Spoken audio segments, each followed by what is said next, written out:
ഒരു unboxing video ആയിട്ടാണ് വന്നിട്ടുള്ളത്. ഇന്ന് അൺബോക്സ് ചെയ്യാൻ പോകുന്നത് മൈക്രോസോഫ്റ്റ് സർഫേസ് പ്രോ ആണ്. അപ്പോൾ നമുക്ക് സ്റ്റാർട്ട് ചെയ്യാം.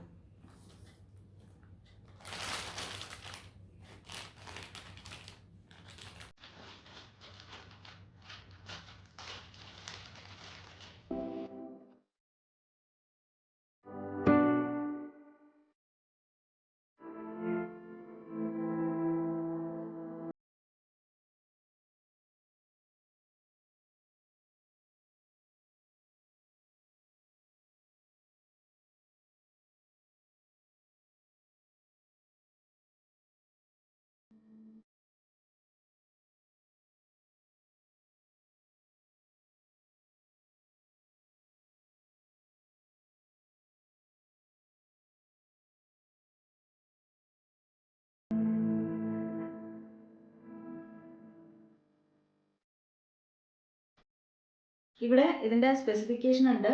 ഇത് വരുന്നത് 10th generation Intel core i7 പ്രോസസ്സറാണ്. അതുപോലെ തന്നെ 1 TB ഹാർഡ് ഡിസ്ക് ആണ്. പിന്നെ 16 GB റാം ആണ് ഇതിൽ വരുന്നത്. അപ്പോൾ നമുക്കിതൊന്ന് ഓപ്പൺ ചെയ്ത് നോക്കാം.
ഇതിന്റെ കൂടെ വരുന്ന ചാർജറാണ്.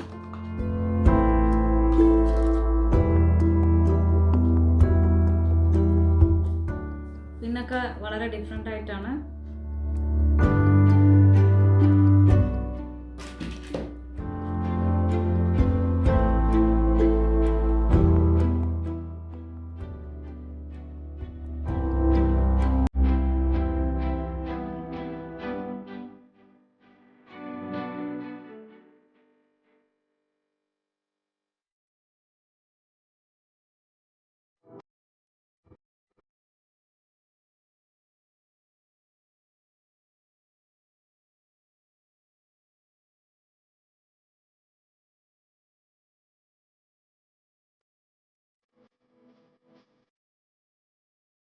നമുക്കിതൊന്ന് ഓൺ ചെയ്ത് നോക്കാം. ഇവിടെയാണ് ഇതിന്റെ പവർ ബട്ടൺ വരുന്നത്.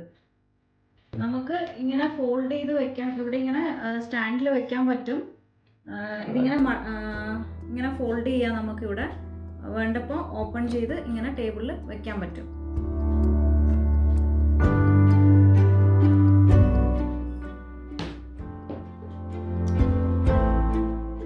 ഇതിൻ്റെ ബെസ്റ്റ് ഫീച്ചർ എന്ന് പറയുന്നത് USB-C പോർട്ടാണ്. അതായത് നമുക്ക് USB-Cൻ്റെ മറ്റ് ഫീച്ചേഴ്സൊക്കെ യൂസ് ചെയ്യുകയും ചെയ്യാം. അതോടൊപ്പം തന്നെ USB-C വഴി ചാർജ് ചെയ്യുകയും ചെയ്യാം. അതായത് ആക്ച്വലി ഇതിൻ്റെ ചാർജിങ് പിന്നെന്ന് പറയുന്നത് വളരെ ഡെലിക്കേറ്റ് ആണ്. അതായത് വേറൊരു ടൈപ്പാണ്. നിങ്ങൾക്ക് പിക്ചർ കണ്ടിട്ടുണ്ടെങ്കിൽ മനസ്സിലാവും.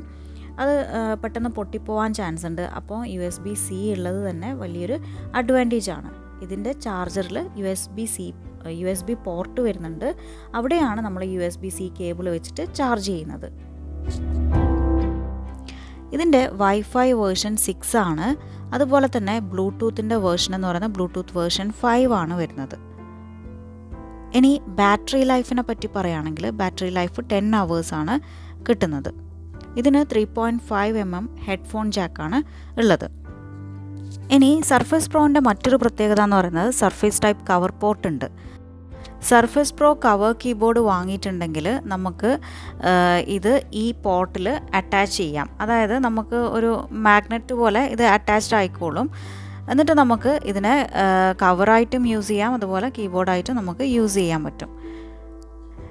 ഇതിൻ്റെ ഡീറ്റെയിൽ ഡിസ്ക്രിപ്ഷൻ ബോക്സിൽ ഇട്ടിട്ടുണ്ട്, നിങ്ങൾക്ക് ചെക്ക് ചെയ്യാം. ഇതിൽ മൈക്രോ SDXC കാർഡ് റീഡർ ഉണ്ട്. അതുപോലെ USB പോർട്ട് എന്ന് പറയുന്നത് ഒരു USB പോർട്ടാണ് ഉള്ളത്. ഇനി നമുക്കിതിൻ്റെ ഡിസ്പ്ലേനെ പറ്റി പറയാം. ഡിസ്പ്ലേ എന്ന് പറയുന്നത് 12.3 ഇഞ്ചസ് ആണ് വരുന്നത്. ക്യാമറ എന്ന് പറയുന്നത് 5 MP front facing camera 5 MP ആണുള്ളത്. അതുപോലെ തന്നെ റെയർ ഫേസിങ് ക്യാമറയാണെങ്കിൽ 8 MP ആണ് വരുന്നത്.